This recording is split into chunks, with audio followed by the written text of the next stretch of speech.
बिस्मिल्लाहिर्रहमानिर्रहीम। मुफीद वीडियोस के लिए चैनल को सब्सक्राइब कर लें। आंखों के गिर्द हलकों को दूर करने के लिए 1 चाय का चम्मच टमाटर का जूस, आधा चाय का चम्मच नींबू का जूस, 1 चुटकी हल्दी और 1 चुटकी बेसन को अच्छी तरह से मिक्स करके आंखों के गिर्द हलकों पर लगाकर 10 मिनट लगा रहने दें।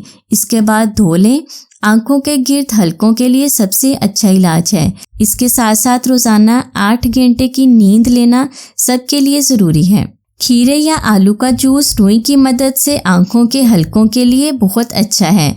लेमन जूस और टमाटर का जूस मिक्स करके दिन में 2 बार आंखों के गिर्द हलकों पर लगाएं, इससे भी फर्क पड़ता है। चाय की पत्ती के बैग्स भी आंखों के हलकों के लिए मुफीद है। टमाटर के जूस में पुदीना, लेमन जूस और नमक डालकर पिया करें।